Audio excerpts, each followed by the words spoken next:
ወደ 169 የዓለም ሀገራት የፈረሙበትና እንደ አውሮፓውያን አቆጣጠር በ1982 የወጣው ዓለም አቀፍ የባህር ሕግ የዓለም ሀገራት የባህር ክልልና ወሰንን በምን መልኩ መጠቀም እንደሚገባቸው መሠረታዊ መርሆችን አስቀምጠዋል።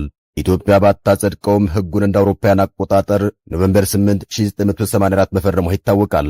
በጊዜው ኤርትራ በኢትዮጵያ ስር ትተዳደር የነበረ ሲሆን ኢትዮጵያም ሰፊ የባህር በር ባለቤት የነበረች ሀገር ነበረች። ኢትዮጵያን ወክሎ ስምምነቱን የፈረመው የያኔ የደርግ መንግሥት ቅሬታ ባሳደረበት የስምምነቱ አንቀጾች ላይ ያለውን አቤቱታም እንደገለጸ በሰነድ ላይ ሰፍሯል።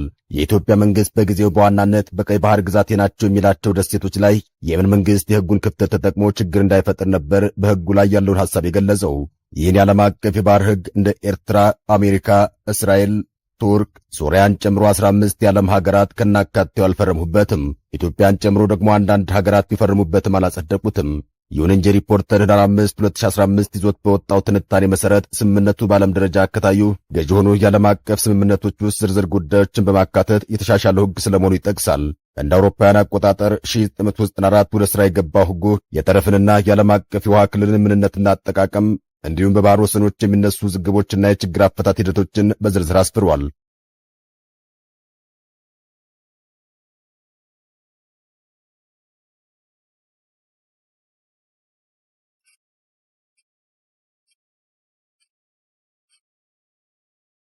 የአንዲት ሀገር የውሃ ክልል ከባህር ጠረፍ እስከ 2 ኪሎ ሜትሮች ያለውን የውሃ አካል ያጠቃልላል ይላል ሕጉ። በዚህም ሉዓላዊ ሀገሮች የባህር ክልል ላይ የትኛውም ሀገር ለሰላማዊ ጉዳይ እስከሆነ ድረስ መተላለፊያ ሊከለከል እንደማይችል ተመላክቷል። ከአንዲት ሀገር የብስ አልያም የባህር ጠረፍ ላይ ተነስቶ እስከ 370 ኪሎ ሜትር በሚረዝመው የባህር አካል ላይ ደግሞ አንድ የባህር በር ያለው ሀገር የራሱን ኢኮኖሚ ዞን መመስረት እንደሚችል ይገለጻል። የዓለም አቀፍ ሕግን ብቻ ሳይሆን ሌሎች ዓለም አቀፍ ሕጎችና ድንጋጌዎችን አጣቅሰው ኢትዮጵያ የባህር በር ሊኖራት ይገባል የሚለውን አቋም የሚያስተጋቡ ምሁራን በርካታ ናቸው።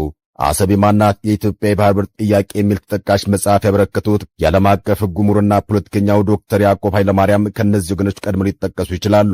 የአሰብ ወደብን በታሪክም ሆነ በሕግ የኢትዮጵያ መሆኑን የሚደግፉ ብዙ ማስረጃዎች ቢኖርም ከደርግ መውደቅ በኋላ ሀገሪቱን የመሩ ባለሥልጣናት በተለይ የቀድሞው ጠቅላይ ሚኒስትር አቶ መለስ ዜናዊ ይህንን ፍጹም ባለማድረጋቸው ኢትዮጵያ የባህር በር የሌላት ሀገር ሆና ቀር ሲሉ የዛሬ 7 ዓመት ለአንድ መገናኛ ብዙሃን ገልጸው ነበር።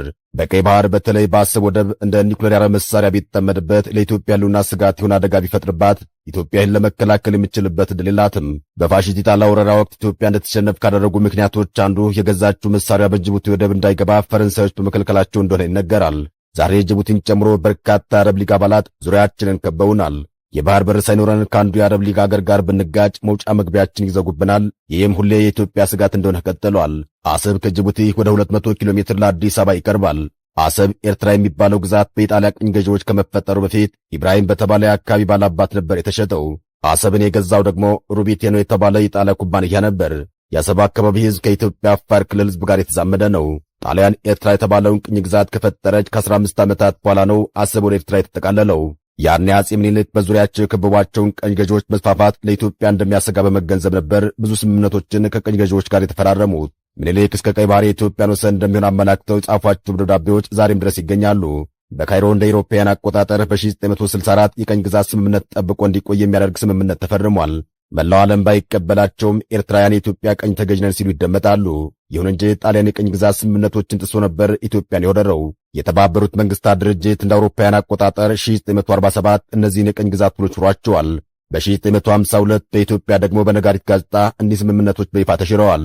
በሌላ በኩል ኤርትራ ነጻ ስትወጣ አሰብ ራስ ገዝ አስተዳደር ተብላ በኢትዮጵያ ይዞታ ስር ነበረች። በስከ መጨረሻ በኢትዮ ኤርትራ ጦርነት ማግስት በተፈረሙት የአልጀርስ የሰላም ስምምነት ደግሞ ታሪክም ሆነ ሕግን የሚያዛባውን በመፈረሙ ኢትዮጵያ የባህር በሯን ተነጥቃለች ሲሉ ምሁራን ይከራከራሉ። ያኔ ኤርትራ በተገነጠለች ጊዜም የኤርትራ ራስ ገዝ አስተዳደር፣ የአሰብ ራስ ገዝ አስተዳደርና የኦጋዴን ራስ ገዝ አስተዳደር ነበሩ። በቀኝ ግዛት ስምምነት መሰረት ኤርትራ የነበራትን የቆዳ ስፋት ይዛ መሄድ ሲገባት የአሰብ ራስ ገዝ አስተዳደርን ጨምራ እንድትገነጠል መደረጉ ትልቅ ስህተት ነበር ሲሉም ኢትዮጵያን ይከራከራሉ። በኢትዮ ኤርትራ ግጭት ወቅት ኢትዮጵያ በግጭትም ባይሆን ከግጭቱ በኋላ በተተገበረው የአልጀርስ ስምምነት ዳግም የባህር በር ማግኘት የምትችልበት ዕድል የነበረ ቢሆንም ነገር ግን ኢትዮጵያን የወክሉ 14 የሕግ አማካሪዎችን ማድረግ አልቻሉበትም። የአልጀርስ ስምምነት እንደ አውሮፓውያን አቆጣጠር 1900፣ 1902 እና 1908 የተደረጉ የቀኝ ግዛት ስምምነቶችን መሠረት ያደረገ ነው። እነዚህ ስምምነቶች አፍሪካን ለመቀራመት በሚል በኢትዮጵያም ላይ ጫና ሲያሳድሩ ከነበሩ ቀኝ ገዢዎች ጋር በጫና የተደረጉ ውሎች ናቸው። ውሎቹ በተደጋጋሚ በራሳቸው በቀኝ ገዢዎቹ ጭምር የተጣሱ ናቸው። ፋሽስት ኢጣሊያ ሙሉን ጥሶ ኢትዮጵያን ሞሮ ከተሸነፈና ከተባረረ በኋላም የጣሊያንን ቅኝ ግዛቶች እንዲያስተዳደሩ ኃላፊነት የተሰጣቸው እንደ እንግሊዝ፣ ፈረንሳይ፣ አሜሪካና ሶቪየት ኅብረት ከኢትዮጵያ የውጭ ጉዳይ ሚኒስትር አክሊሉ ሀብተወልድ ጋር የጣሊያን የውጭ ጉዳይ ሚኒስትር ባለበት በፓሪስ እንደ አውሮፓውያን አቆጣጠር 1947 የተደረገ ስምምነት አለ። ይህ ብቻ ሳይሆን የኢትዮጵያ መንግሥት በ1952 ዓ.ም ባወጣው ትእዛዝ ቁጥር 6/1952 በሚባለው ሕግ የቅኝ ግዛት ውሎችን ውድቅ መሆናቸውን ደንግጓል። የኢትዮጵያ የባህር በር ጥያቄ ለረጅም ዓመታት ተዳፍኖ ቢቆይም ከቅርብ ጊዜ ወዲህ ግን አጀንዳው ቁልፍ ጉዳይ ሆኖ እየተነሳ ይገኛል። ጉዳዩ ምናለ አጀንዳ ይሁን እንጂ ኢትዮጵያ የአሰብን ወይም የቀይ ባህርን ጉዳይ በዋና አጀንዳነት ያስቀመጠችው ከ5 ዓመታት በፊት ነበር። በ2012 ዓ.ም በወጣው ብሔራዊ ትራንስፖርት ዘርፍ ፖሊሲ የወደብና የባህር ጉዳይ በሚለው ሰነድ ጉዳይም በግልጽ ተቀምጧል።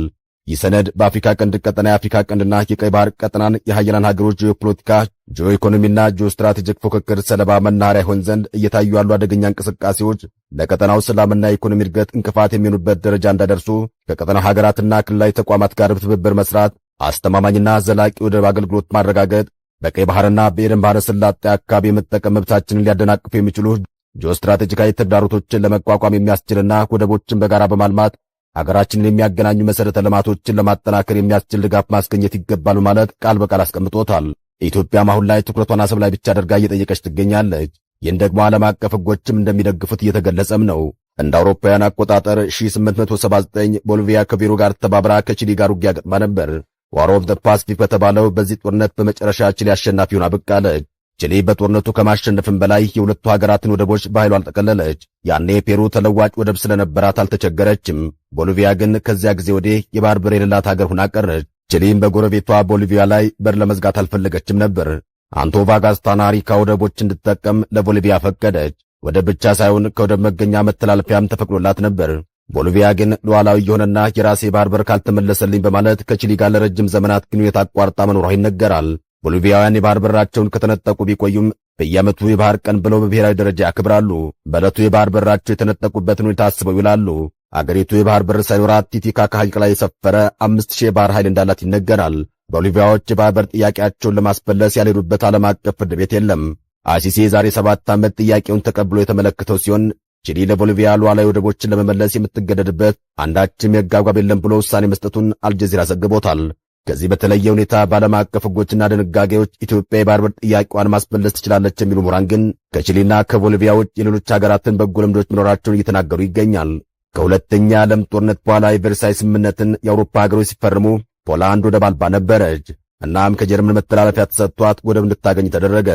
ለምሳሌ አፍሪካ ውስጥም ኮንጎ ኪንሻሳንና ኮንጎ ብራዛቪልን ማንሳት ይቻላል። ኮንጎ ኪንሻሳ የቤልጅየም ግዛት ነበረች፣ ብራዛቪል ደግሞ የፈረንሳዮች ነበረች። ኮንጎ ብራዛቪል ወደብ አልነበራትም። ሁለቱም ተስማምተው ኮንጎ ኪንሻሳ የተወሰነ መሬት ወስደው ኮንጎ ብራዛቪል ወደ ባህር እንድትቀላቀል ተደረገ። ይህ ታዲያ መጀመሪያውኑ ኢትዮጵያ ውስጥ መነሳት የነበረበት ጉዳይ ነው። ለድርድርና ለስምምነት መቅረብ ነበረበት። ለኢትዮጵያ እንዳውም ትልቁ አንገብጋቢ ጉዳይ መሆን የነበረበት እሱ ነው። የወደብ ጥያቄ ድርድሩ ላይ ያለመነሳቱ ለወደፊት የሰላም ጠንቅ ሊሆን የሚችል ነገር ነው። እዚህ ላይ መታወቅ ያለበት ነገር ኢትዮጵያ በዓለም ወደብ አልባ ከሚባሉ ሀገራት ትልቋ እንደሆነች ነው። ሁለተኛዋ ኡጋንዳ ስትሆን የኢትዮጵያን 1/3 ሕዝብ ነው ያላት። በኢትዮጵያ ወሰንና በባህር ጠርዝ መካከል ያለው ርቀት ከ60 ኪሎ ሜትር ያነሰ ነው። በዓለም ትንሹ ርቀት የሚባለውም ይኸው ነው። እናም ኢትዮጵያ ወደብ ለማግኘት ዓለም አቀፍ ሕጉን ተጠቅማ መጠየቅ ትችላለች ነው የሚባለው። ነገር ግን ይህ የሚነሳ ከሆነ ብዙዎች የሚሰጉት ወደ ግጭት እንዳያመሩ ነው። የሰሞኑ እንቅስቃሴም ይህን ያሳያል በሚል አንዳንዶች ስጋት ውስጥ ገብተዋል። የተሻለው ግን በሰላማዊ መንገድ በድርድር አሊያም ደግሞ በሕግ መሄድ ስለመሆኑ ብዙዎች ይስማማሉ። አበቃን። መልካም ጊዜ ተመኘን።